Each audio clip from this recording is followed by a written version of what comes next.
Hello, everybody, and welcome into Blue Jays Today, where you boys always have something to say about the Toronto Blue Jays. Juan Soto has signed. We are in the aftermath. Winter meetings have started. And where are the Toronto Blue Jays, guys? We have got to talk about the fallout of what was a historic Juan Soto deal, how that affects not only us, but Guerrero Jr., but the Yankees, but the Boston Red Sox. So many things right now are being affected by what just transpired with Juan Soto, and now the remaining other free agents that not only the Toronto Blue Jays are going to be gunning for, but the Yankees and the Red Sox and the Dodgers and you name it. Everybody is looking over at them, guys. We have got some new targets for the Toronto Blue Jays that have officially been revealed. We still are supposed to do something big and stupid. We are. I guess it's not going to be Juan Soto. It needs to be something. We're going to break all of that down in this one and more. I'm your host, Nicholas Playlog. I'm your host, Adam Patron. If you guys missed it last night, we were live for the whole Juan Soto reveal. And, I mean, very different than a Shohei Ohtani reveal. I mean, we thought we were right there. We thought we were going to get him as he was apparently on his way to Toronto. But that obviously never happened. So this one was a lot less harsher of a reveal, I would say. Just more of a, honestly, in my opinion, more of a relief because of what you're saying. Now we have the dominoes falling, and more realistically, this is where the Toronto Blue Jays are going to be a lot more competitive if they go and they spread out that money and get a lot more players to fill out the ton of holes that are on this roster. And to your thing that you just said, us doing something big and stupid, we did hear a little bit of a reveal that we are going to do something maybe pretty stupid pretty soon, and it's with one of the guys that's on the thumbnail right here, Corbin Burnes. Yeah, I want to talk about that guy momentarily. However, yeah, like I guess just to circle back to the Soto thing, you think it's more relief than heartbreak? Absolutely. Yeah. For the Toronto Blue Jay fans, if you're a Yankee fan, complete heartbreak. And complete heartbreak. let me be very clear, that has been fun to watch. If you guys go online, you could see a lot of videos. It's funny. I mean, that has been, look, we got memed so hardcore last year when Shohei Ohtani was, he was on a plane and all this shit, and Yankee fans went off on Toronto Blue Jays fans. I haven't said anything. I haven't tweeted at anything. I've just sat back and I've watched, and the heartbreak is real for those Yankee fans. You had Yankee fans driving up to Citi Field being like, "Is this where you want to play?" And it's a bunch of garbage outside, road construction outside of Citi Field. It was hilarious, man. But yeah, I mean, look, major heartbreak for the Yankee fans. And honestly, yeah, relief for Blue Jays. Maybe not for Red Sox because they were kind of thinking they had a good shot. I feel like it's a bit more heartbreak for them than it is for us. Honestly, it's like it's only going to be heartbreak if we go on to miss out on a bunch of other players, in which case it's like, okay, well, this was terrible. This winter meetings, guys, which has already begun last night, and it's going to go all the way till this Wednesday. We're going to see maybe some speculation of trades. Maybe we do get a big signing or two, but very quickly, the free agent board is starting to get a lot thinner, especially with the outfield position. And it feels like the Blue Jays, they can't be left in the dust. If they're left in the dust and all these guys leave, then yes, I will be absolutely devastated, and I will be very pissed off with this Blue Jays front office. Exactly. Well, let's talk about Corbin Burnes, folks. We were saying that we're going to do something big and stupid, and that is still very much in play. Ken Rosental was on foul territory this morning, and he came out and he said, and this is, I think, more important than some other insiders saying it, because Ken Rosental is a big-time Blue Jays hater. He came out and he said that I expect the Blue Jays to put a monster offer together for Corbin Burnes. A monster offer for Corbin Burnes. Now, I think we can all agree that at this point, maybe you can make an argument for Roki Sasaki, and I don't know, maybe there's a couple arguments for other guys, but most people would admit that the most talented player remaining on the free agent board at this point is Corbin Burnes. Would absolutely agree. I see Corbin Burnes a lot, like very similar, not to the same tier as a Garrett Cole, but a lot similar when he was the clear dog in that class. And Corbin Burnes joining really any team is going to be a top ace and lead that staff. Last year, he was phenomenal for those Orioles. I just closed the tab right here. Let me just pull this back up. He was phenomenal for those Orioles, and clearly, he was the only guy really on that Oriole team that was really dominating in that rotation. A 2.92 ERA and a WHIP of 1.096, win-loss of 15-9. That's all I need to know. This guy goes out and he wins you ball games. Yeah. Now he's going to be 30 years old. He is 30 years old right now, going into his age 30-31 season, and that's a very good time for him to lock down a 7-8 year year contract. We were talking on our Bad for Baseball show, and we put out the speculation, well, if they're going to offer him a monster contract, it could be $300 million for 8 years. That's $37.5, I believe it came down to, $1 million per year. And when you look at Garrett Cole, a guy who at the time, a few years ago, 5-6 years ago, he signed a deal that was average annual value. I think it was, $324 million. I think that comes out to like $36 million-ish. Yes, something like that, yeah. So he's getting a little bit of a pay bump for being that top guy in the class, and Garrett Cole signed a little bit younger, so something around that mark could be a deal that the Blue Jays could get done. Now, is it going to get that to high? We'll see. I mean, I think it is, because I do genuinely believe that Corbin Burnes is somebody that is going to get the highest average annual value of a pitcher. Now, I'm not factoring in some of those Max Scherzer or Trevor Bauer deals, because they were like really small contracts, but like for crazy money.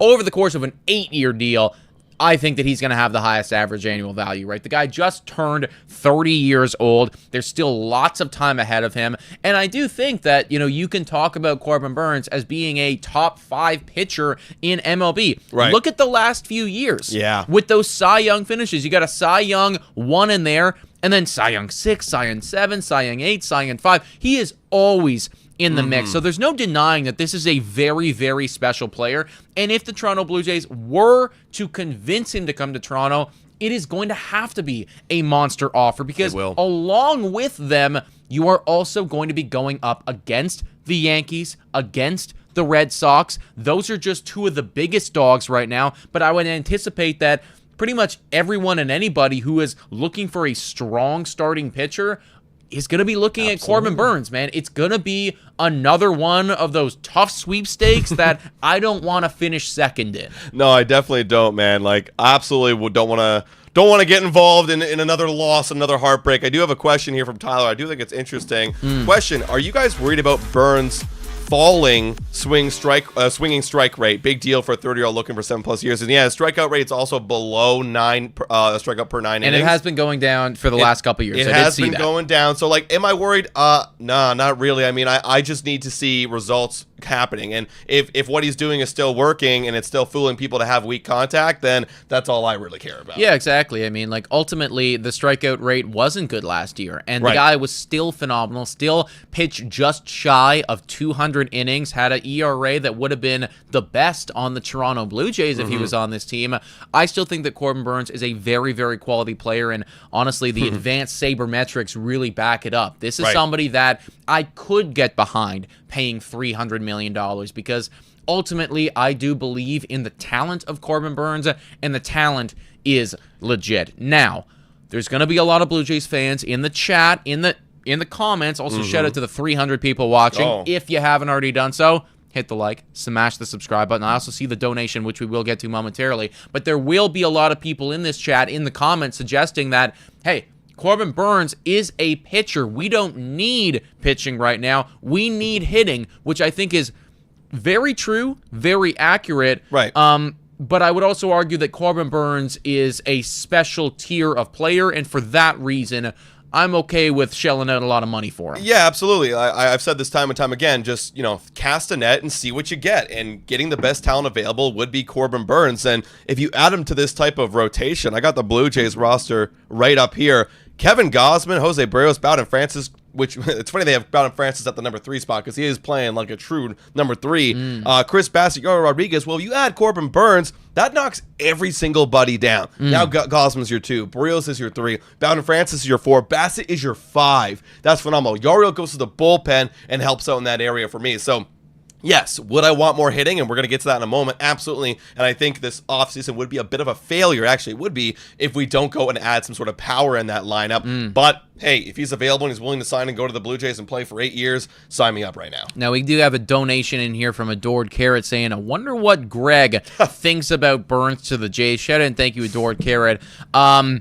We're not going to talk about Greg. No, Greg hurt us last night. Greg kind of let me down. Now, granted, Greg did suggest that the Mets were the number 1 team, and who ended up getting him? The New York Mets. But you know what? Did you really have to give us 32%, Yeah, Greg? 'cause Did you have to do that to me? What did he give the Yankees? 15%? 15. And right now it feels like the Yankees were right there neck and neck. They were right, $760 million. They were $5 I'm million really less. interested to see what the Toronto Blue Me Jays too. offer is when it comes out. I hope that somebody reveals where we were at. Yeah. I don't know if it's going to make me feel better or worse if we were right there. Right. But I'm just interested to see like how hard Ross Atkins went at this. Yeah, like if it was revealed like we went 800 million with opt-outs, fuck. then it's like really there's literally nothing we could have done. No. There's literally nothing unless you went like 900 million, which would have been really big and stupid. Yes, to that point. yeah, But that is effectively as big and stupid as you can get. But realistically, Corbin Burnes always felt a bit more possible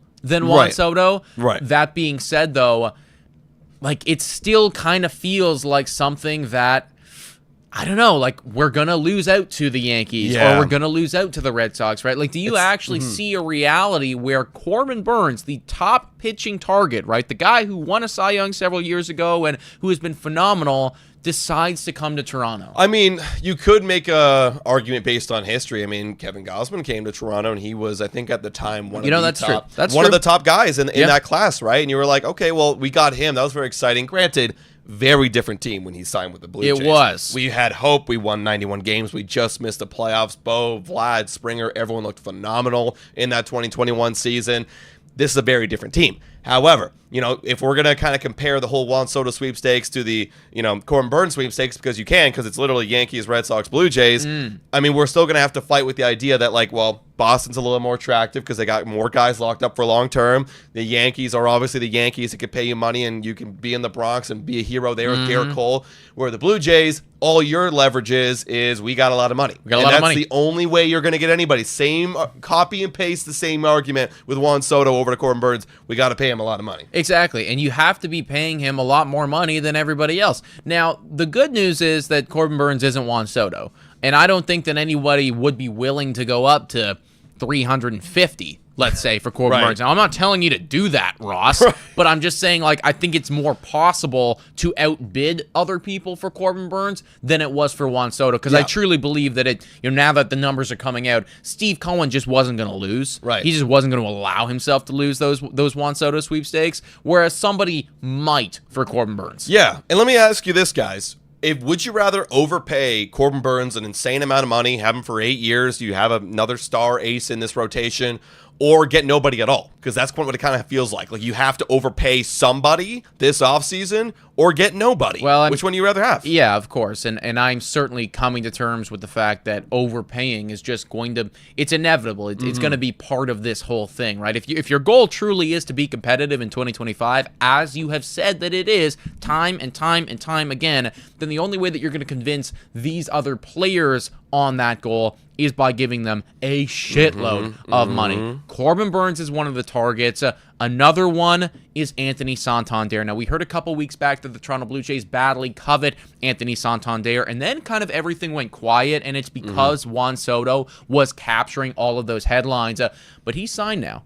And the next best outfielder, you could argue, right, because it's him and it's Teo, but you could make a strong argument that the next best outfielder is Anthony Santander, whomst apparently the Toronto Blue Jays, the Boston Red Sox, and the Yankees are all very interested in. It's the same thing. I mean, if I were to bring a pool of guys together that the Blue Jays, the Red Sox, and the Yankees are all interested, it's Anthony Santander, it's Corbin Burnes, it's Max Fried, it's Teoscar Hernandez, and hell, we're not even talking about other teams. There could be a fourth team in here, like, well, the Dodgers, or a fifth team like the Mariners or the Pirates. You never effing know. I genuinely think it's a disservice by some of the MLB media that we don't bring up some of these other teams sometimes. Right? Like, no one was talking about San Francisco Giants going and getting Willie Adames. Nobody. It was just like, boom, it happened. And that could have, like, where are the Padres? Where are the Are Padres? the Padres not gonna do, what about the Diamondbacks, right? Like, I could see them going out and spending money. There are other teams out there. What about the Atlanta Braves? Right. You know, What like about the there's certainly other teams out there that are not getting any media coverage right now.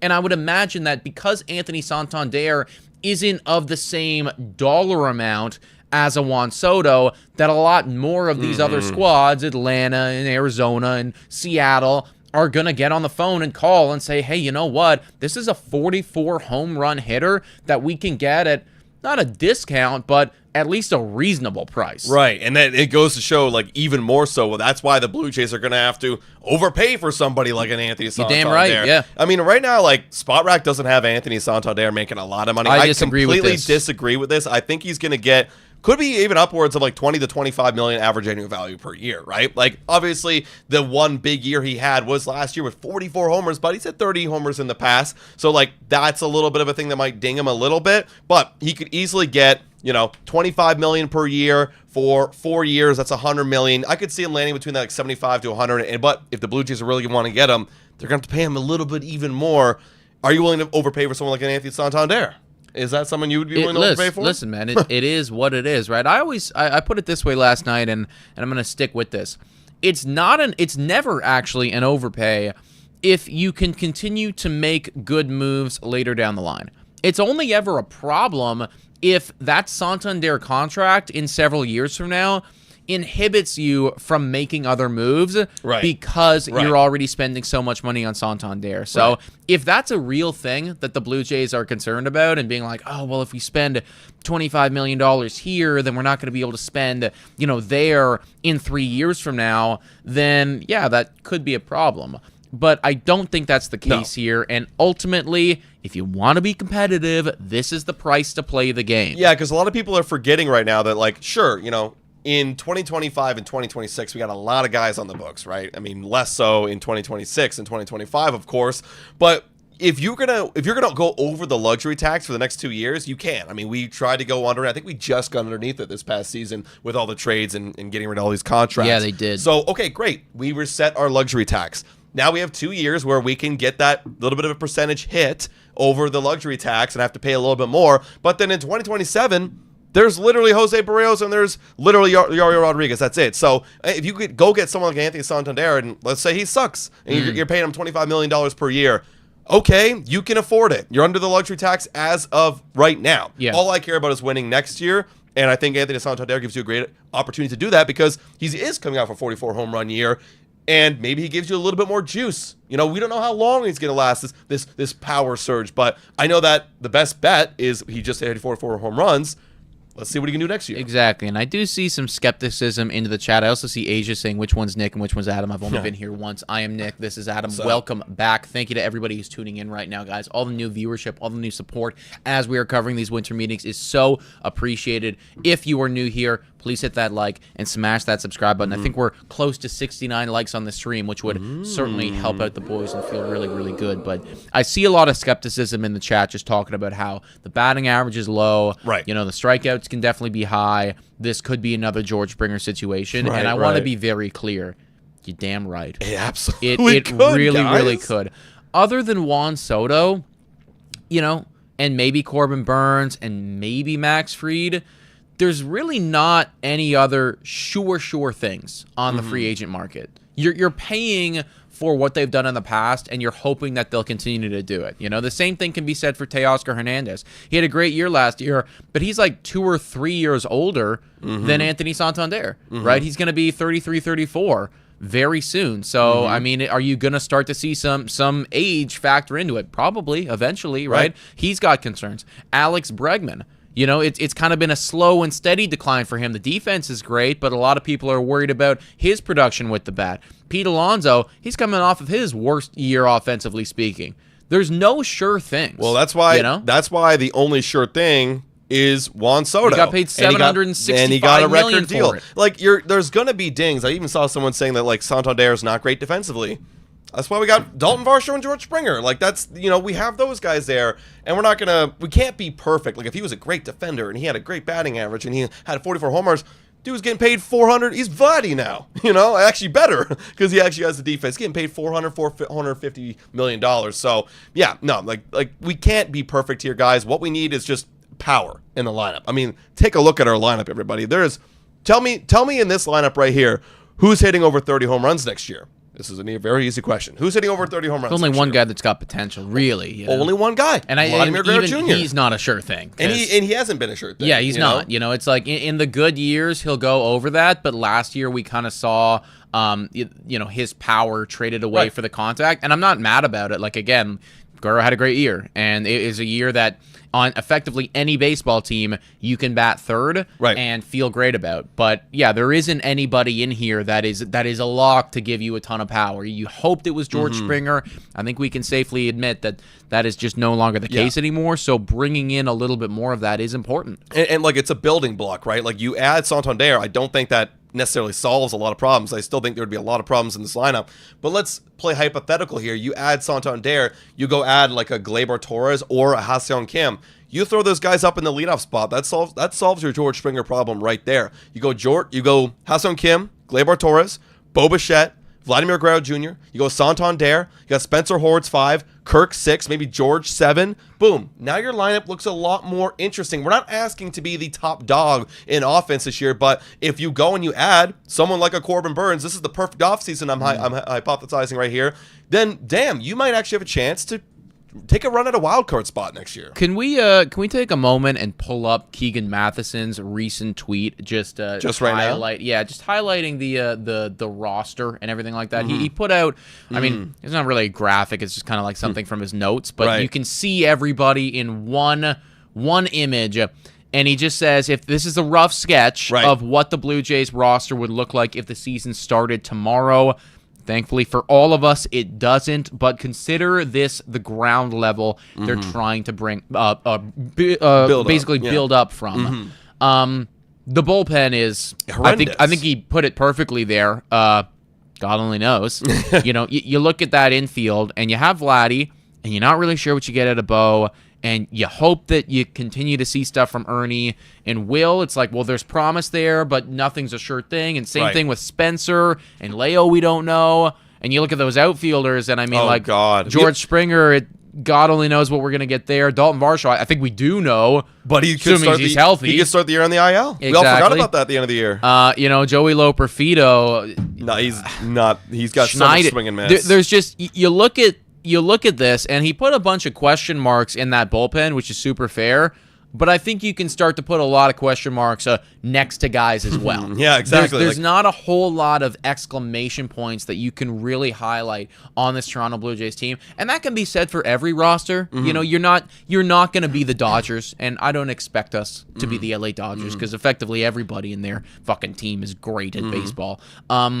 But it does need to be a little bit better than this. It does, right? And look, that's why, circling back to like the whole Burnes thing, adding one more starting pitcher immediately moves Yariel Rodriguez down into this little question mark spot right here. Yeah. And then we're going to bring this up in a moment, but if the Blue Jays go get some relief pitchers or make some trades, let's say they get 2, that's boom, boom. That's a little bit better, right? Now you have maybe 2 question marks in that bullpen. 3, now you only got 1. You can see how quickly things start to change a little bit right now, but going back to Santander and adding more power to that lineup, we need a little bit more, because you could even put question marks for Will Wagner, Spencer Horwitz, you maybe less of a question mark, but Leo Jimenez, question mark for Loperfido, question mark for Schneider, question mark for Lucas, you really don't know, question mark for Heineman. The only thing that's really not a question mark is this rotation. Yes. This is that's the strongest part of this team and of this roster, and like that on any team I think you'd be happy about, but it's not enough to carry us to the postseason. We saw that last year. Yeah, absolutely. Now, we're going to talk about Vladimir Guerrero Jr. very soon. However, before we do that, I wanted to just pose you the question here. Yeah. They're looking to make a monster offer at Corbin Burnes. They badly covet Anthony Santander. I don't want to go to Fantasyland again. Is there any way that we get both? Yeah, I think so. I mean, you got to overpay for them, You got to overpay. Do you think that the Blue Jays management, and maybe we can answer this question, you can answer this question now, and then you can change your answer afterwards, because with everything that we just saw, especially with Vladimir Guerrero Jr., his contract coming up, tying that into Juan Soto, which we're going to talk about shortly, do you think they'd be willing to overpay for 2 guys like that? I hope. Yeah, I mean, we've done it in the past. We've definitely overpaid for guys at the time. I mean, you could even argue that George Springer was a bit of an overpayment. Thank you to Shout to the Woo kid. Woo kid, W's in the chat. But yeah, I mean, yes. I mean, if everything is coming out, the reports are true that the Blue Jays are desperate, and we've been hammering that home this whole offseason, then yes, I absolutely do think that the Blue Jays could overpay for 2 guys. And look, they're under the luxury tax for a reason. They want to go and they want to reset and go crazy. So yeah, Why not? If they're willing to spend $800 million and $700 million for Shohei Ohtani and $800 million for Juan Soto, do it. Well, you guys let us know in the comments down below or in the chat. What do you think about that? Quick shout out here to Isaac. Thank you so much for donating. Isaac was donating like crazy last night, so thank you so much for all of your support. He says, I think Moncada could be a low-risk, high-reward signing. And you know what? When you phrase it like that, I actually don't disagree with you at all. I think that could be very, very true. Before we talk about the next part of this, I think it's a great time to give a shout-out to one of the sponsors of this video. Whoa, time for a quick shout out to the sponsor of this video. Hit your picks and knock it out of the park with Betway. Scan the QR code down below to join the action. Only available in Ontario. Must be 19 years or older to participate. Please play responsibly. Now, everyone, back to the content. Shout out to Betway, everybody, for being absolutely phenomenal. It is the place to go if you have any interest in sports betting whatsoever. Do not go anywhere, guys. We're going to talk about some other Toronto Blue Jays targets, going to answer your questions, and talk about these Vladimir Guerrero Jr. implications right now. But we also got some good time lines for you. I see Asia Robertson in here who's saying, hey, Nick, I know you're a baseball guy, but if you followed your Packers this year, you can't possibly be in here for only the second time. Yeah, you know I'm a Green Bay Packers fan. Seriously. But yes, of course I have followed the Green Bay Packers. We actually have some lines up for you about the Monday Night Football game today. Yeah, like I'm trying to find it right here. Like I'm just navigating this app. It keeps thinking I'm out of Ontario. I promise you, Betway, I am in Ontario. I've done it before. But essentially, I took the Dallas Cowboys for 3 times. I think it's 3 times right now for just pure money line. Oh, you took the money line, eh? It's a good money line. 3 times your money for a team that's at home against a really shaky 4-8 Bengals team. Like, I know Joe Burrow's got dreamy eyes and he looks great and has a great arm, but the rest of the team is non-existent, right? So I think a Dallas Cowboys at home team can win 1 in 3 times. Just a strict money line, maybe. I'll be honest. I think that the Bengals are gonna go nuts tonight. The Dallas Cowboys defense has been porous at best, and I'm really anticipating that Joe Burrow and Jamar Chase decide to go nuclear. I'm thinking Joe Burrow maybe like 4 passing touchdowns, and they drop like a 35 bomb on the Cowboys, and they just can't keep up. That's where I'm at. It's funny. I think it's gonna be definitely a shootout. I think the Dallas Cowboys will go 40 bomb. Just that, like you saying, it's a poor defense on the Cowboys. It's horrendous defense on the Bengals. You're not wrong. You're not wrong, man. I guess I trust in Joe Burrow a little bit more than I trust in Cooper Rush and the boys. But that's where we're at, guys, right now. If you guys have any interest at all in betting, then hop on to Betway. They are the best. Let's talk about some other potential targets for these Toronto Blue Jays. And this one I think we can all agree need. Yeah. A massive, massive need. John Morosi came out earlier today and tweeted this out saying the Blue Jays, Red Sox, Phillies, and Yankees are all active on free agent relievers. He goes on to list Tanner Scott, Carlos Estevez, Jeff Hoffman, Kenley Jansen, Kirby Yates, and Kyle Finnegan. Just saying that those are some of the top guys that are still on the board. And we can all agree that, Tanner Scott and Jansen and Yates, these are fucking good players. These are good players. You're not going to get all of them. You're not going to get, 3 or 4 of them, but you might be able to get 1 or 2 of them. And the Blue Jays, after looking at Keegan Matheson's depth chart for us, I think we need some of them. Yeah, dude, give me one of these guys. Give me one of the top guys. Give me someone to just fill out the middle. Remember when Jimmy Garcia signed? He wasn't like a top guy, but he was a nice filler, setup guy, middle reliever that was a great addition for the Blue Jays. If you go get a top dude, we don't have a closer right now, guys.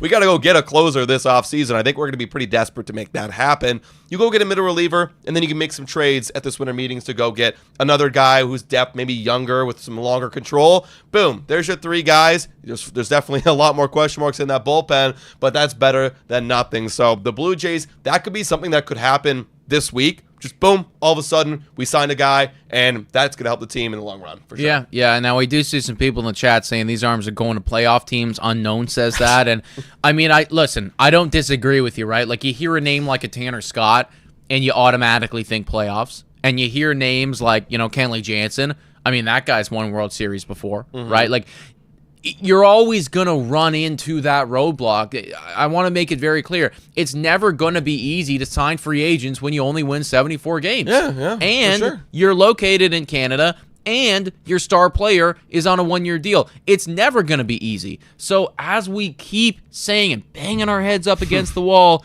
it does need to be about the money. I hate that it is this way. I wish that we could just sell them on the promise of rings and and wins and all this other shit, but we can't do that anymore. So you got to sell them on the money. Here's the thing: Kirby Yates is old. Like, he doesn't care. I got 1 year contract coming up. I have 1 year. I need to get the best bang for my buck. I don't care about rings. If I'm Kirby Yates, maybe I do. Maybe I'm speaking. Well, here's the thing, right? Like, exactly. I mean, I don't think that's fair to say, because you could also spin it in the way of, I got 1 year left. I want to win it before I go. Right. Are the Dodgers offering me a contract? It all depends on on the player, of course. I mean, if the Blue Jays are like, hey, I'll double the contract that this guy's offering you. Okay. Well, and that is why ultimately money is always going to talk. Like, if you're just offering 1.5 or 2 times the amount that team is, regardless if they are the Dodgers, I think that you now start to have a strong argument. Of course. And that is always going to need to be the Toronto Blue Jays play. We're going to overpay for people this offseason. Get it in your heads. Come to terms with it.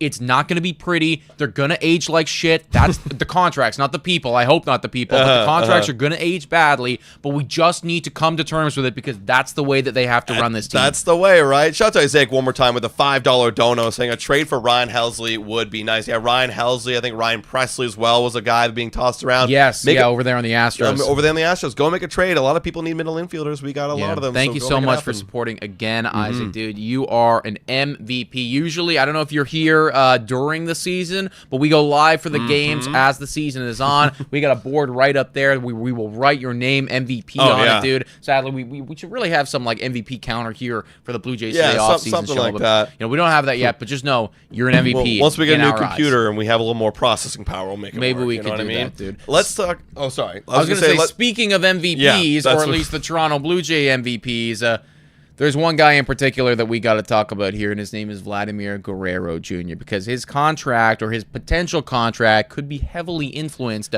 by what we just saw. Yeah, Juan Soto just went for a monster deal, everybody, and the deal was very interesting. I want to break that down a little bit, too.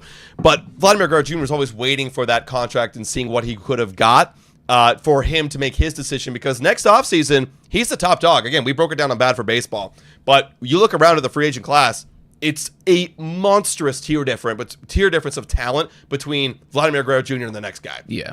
Like, you could probably argue the next guy is Bo Bichette. Maybe Ozzie Albies. Maybe Ozzie Albies, but there is a monster tier difference right now. And I want to bring up Keegan Matheson's tweet right here saying, it's getting more important by the day that the Blue Jays extend Vladimir Guerrero Jr., But if you're a young star scheduled to hit free agency at 26, any opportunity to test this open market has to be incredibly attractive, because we started this offseason and it was, well, how much is Vladdy going to get paid? A lot of people were speculating somewhere between $300 and $350.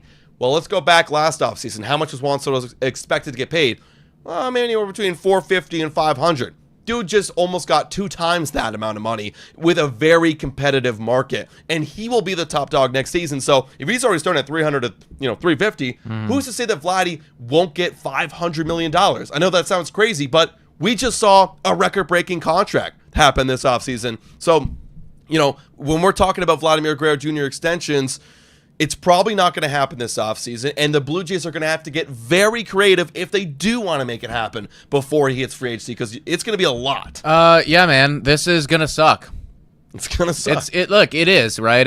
We were, and you were as well, everybody was actually screaming at the top of their lungs for years now to get an extension done with Guerrero. Now, to the management's credit, I understand why it would have been very difficult for a while to do that, because when you look back at Guerrero's history, specifically after that 2021 year, you started to wonder who he was in 2022 and 2023. Right. We were wondering it. Yeah. I'm sure a lot of you were wondering it. You were thinking, why is this guy on the cover of MLB The Show? Right. He's not even hitting 30 home runs. Right. And that's a very fair thing to say. And then you had last year, and it reinstilled everybody's confidence in Guerrero, in the way that he plays the game of baseball, and he did that at age 25. Next year, he's going to be 26. And then after that, he's hitting free agency, and he's going to be in free agency at age 26 years old, which is the same fucking age as Juan Soto, who just signed a contract for $765 million. They effectively grew up together. These are friends. They've been together. They've been together for time right now. He actually posted on his story congratulating Juan Soto for his contract. Thank you for setting the market, buddy. He is obviously thinking to himself right now, okay, maybe I'm not as good as Soto. Maybe I don't get 765.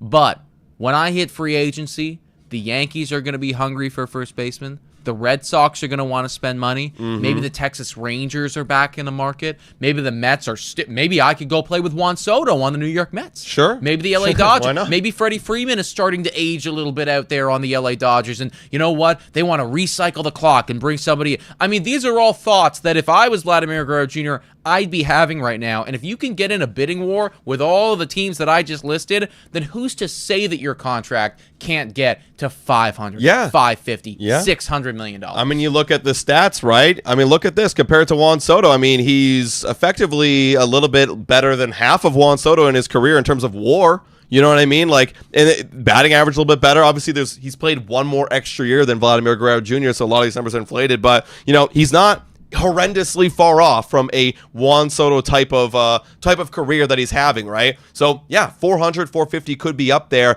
Now, if I'm the Blue Jays management and I'm going up against all these other teams, I need to have the money to get back my superstar. I need to compete with all these other teams to get back my superstar guy. So that even begs the question, does spending all this money now ruin your chances to spending all that money later? That's why I asked you, right? And I was saying, well, can you see a reality where they get Corbin Burnes and Santander? Because now you're not only thinking about being competitive in 2025, but you're also thinking about, oh, shit. We might have to be shelling out $45 million a year for Vladimir Guerrero Jr. if we want to retain him, you know, next season. And okay, fine, we can get Corbin Burnes and Anthony Santander, but if we lose Vladdy, what are we? You know, like, we're the pitching staff. Yeah, you know, what are we doing here? What's happening? Right. So now, you know, because there's no extension in place, and because you just saw that monster contract, everything is up in the air for these Toronto Blue Jays. Of course, we want to be competitive in 2025, but we also need to be saving money for what's going to be a crazy extension if we even can get it done. Because, of course, there is now the risk that, well, if he hits free agency, he could go anywhere he wants. Right. And I know that he said he never wants to play for the New York Yankees, but like we keep saying, money talks. Money and if they offer talk. $600 million, then I would feel no ways if you went there. Yeah. So this is a very, very tough situation for these Toronto Blue Jays to navigate. And the one thing that I can say almost assuredly after seeing how much money Juan Soto just got, Guerrero's hitting free agency, guys. Oh, there's not a chance there's not a chance he's signing before. Look, the only way, let me just play hypothetical. The only way is you offer him a ridiculous sum right now. Yeah, you offer him what you're going to send Juan Soto, you give him you shave off 30% of that and you send it over to Vladdy. I think to get an extension done for real, to even get into the conversation. I mean, we've always been talking about a year ago, we were talking, oh, maybe Guerrero's a $250 million guy. That's not the case anymore. He's done. Now to even start an extension conversation, to get Guerrero thinking about how this might make sense and how because again, there could be a risk. He could get injured next year, right? And he doesn't get paid the money. He could not be good next year and he doesn't get paid the money. So you gotta mitigate the risk for him. To even get that conversation open, I think the number starts with $400 million. And then, maybe there's opt-outs involved, maybe there's other stuff. But it just feels very unlikely that the Blue Jays are going to be willing to do that this offseason, and it feels destined to go to free agency. That's the thing. If you're the Toronto Blue Jays, you need to offer a lot of money, but you need to offer, what you just said, these opt-outs that we've been seeing involved in, Garrett Cole's and what we just saw with Juan Soto's contract. There's an opt-out after year 5 for Juan Soto, where if he opts out, the New York Mets could opt him back in if they offer him more money per year. I think it jumps up to 55 million per year over the 51 that he's been getting paid. So you need to do something similar to Vladdy where you pay him, 35 for the next 3 or 4 years. And then if he's doing great, he has an opt-out. But then we can up it to 50 or something stupid like that. You have to do something like that now. And it has to be ridiculous, an offer he cannot refuse. But really, do you think that we're going to do that this offseason? I don't think so. I genuinely, now after seeing all this stuff, if you're Guerrero, I don't know how you don't hit free agency, because any offer that the Blue Jays are giving you right now, that's another thing that you got to factor in. Well, if they are offering this to me right now, it's not gonna be at market value if I have another good year. Yeah. It's never gonna be at market value if I have a good year. So if he truly feels like he wants to bet on himself, and he does put up 35 home run season and 900 plus OPS, it's gonna be a bidding war for Guerrero Jr. next off season. I don't want to be here for it. I don't want to see it. But it's probably going to happen. Quick shout out here to Isaac, who just donated another goddamn Blue Jays Today membership. Let's go. I would give you an extension right now, Isaac. Yes, 400 mil. Yes, I would. Thank you, Isaac, for that, guys. Also, I feel like this has got to be a little time for a little shameless plug, guys. Like, this whole offseason, I'm going to be screaming at the top of my lungs, like, just effing pay this man. I feel like this conversation is going to go into the next offseason. If you want to pay Vladimir Guerrero Jr., nationgear.ca, link is in our description. We've got some merchandise there, including Blue Jays Today hats that you're seeing on our set right here. Pay this man t-shirt. Come on, Rogers. Let's go. Pay this man. I want to be repping this at the games. I'm repping this in public. Like, anytime I go do a public event for the Toronto Blue Jays, I'm screaming, pay this man. So if you want to do that, click the link in the description. Make it your holiday gift this season. Because, goddamn, if we lose Vladimir Guerrero Jr. going down that rabbit hole, it's over. It's rebuild city, and we're probably going to get nothing for him because we're not going to trade him. There's no way we trade him. We're getting nothing in return, man. Also, a massive shout out here to Lindsay, one of our. I'm gonna shout out this donation in a second. Yeah. But to Lindsay on Instagram, who was actually repping our merchandise. That's right. This Let me pull morning. it up. Yeah, pull that up. It's on our Instagram story. But she's a listener and a follower of ours. She was repping our merchandise this morning. Posted it on our Instagram story. We had to also repost her. So thank you so much, Lindsay, for doing that. We do appreciate you. It's been a long week for the boys. Following along with all of the breaking news and everything like that. But it's stuff like this that really keeps us going and makes us feel great about this incredible community that we have built here. Guys, if you have any Blue Jays Today merch, like, rep it, post about it. We'll show it up on here on the live stream, guys. Yeah. You guys are awesome. We love all you guys, and we also love Mr. Julius H with a $5 dono. Let's go. Let's not forget that Guerrero has a genuine desire to stay in Toronto, and that is also true. We can't forget about that. And honestly, like, that's the one thing that makes me feel marginally good about our chances here. Like, I do think that if, again, it all depends on how things go, right? Like, who knows? This season could be horrendous for the Jays, and maybe there's some drama that happens with Vladdy and the you never know what happens. But assuming that it all kind of goes the way that we anticipate, and Vladdy is still very happy with Toronto, and legacy is important to him and stuff like that, then I think, honestly, entering the free agent bidding war, we would be favorites. Especially if we don't go and spend crazy dollars this year. It's like, well, they've been saving up, man. Right. Of course they're going to get their guy back. I think that we would be favorites to lock down Vladdy, but again, that's not a situation that I want to be in, or something that I want to be. I don't want to be on Vladdy plane watch. I mean, hell, as a plane flies to New York. I don't want to do that. Mid-season last year, we thought the Yankees were the favorites to get back. Juan Soto. We were just like, oh, of course he's going to go back there. Of course, like they're going to bid up the price. But exactly. No, it never happened. You're absolutely right. Things changed. Steve Cohen got aggressive, and who knows? The same thing could happen again. But granted, going back to the point of loyalty, I mean, he's already been here for 6 years. He has made it very clear he wants to be here, but maybe the Blue Jays go and pony up some dollars and get him back here in Toronto. Yeah, we'll see. Absolutely. Wooden Crook says, we need the #1 pick tomorrow.